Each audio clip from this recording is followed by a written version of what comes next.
אנחנו בחפירה מטעם רשות העתיקות שבמהלכה נחשף המבנה הזה שאתם רואים כאן, מבנה מן התקופה העות'מאנית שחיילים בריטים עשו בו שימוש בזמן מלחמת העולם הראשונה.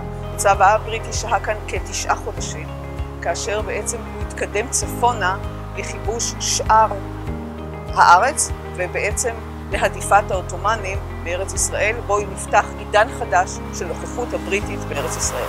בסמוך לשרידי המבנה הזה נמצא בור אשפה ששימש את אותם חיילים בריטים, שבור האשפה הכיל עולם ומלואו עם שברי בקבוקים מרתקים שכל אחד זה סיפור בפני עצמו. האתר חושף בפנינו, לראשונה אפשר לומר, איזושהי עדות אותנטית, ישירה, בלתי אמצעית, של ממצאים מחיי היומיום של החיילים הבריטים ששהו כאן זמן כה רב.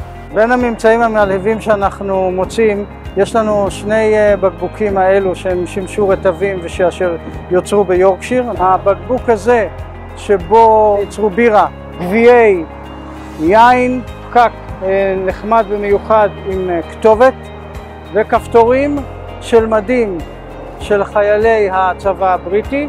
בין הבקבוקים שמצאנו שנמצא היום בבור הזה זה הבקבוק הזה שהוא גורדון ג'ין. אתם יכולים לראות את התווית כאן לפנים. אחד הממצאים המלהיבים בחפירה הזאת הוא ראש מקל מנהיגות של קצין בריטי. הקצינים אהבו לשים אותם תחת בית השחי או להראות לכפופים בעזרתו מה לעשות. זהו ראש המקל הראשון שמצאנו בחפירה ארכיאולוגית בארץ ישראל, וזה בהחלט מרגש. זו החוויה הגדולה שלנו כאן, אמנם חדש, אמנם מימינו אלו, אבל מלהיב.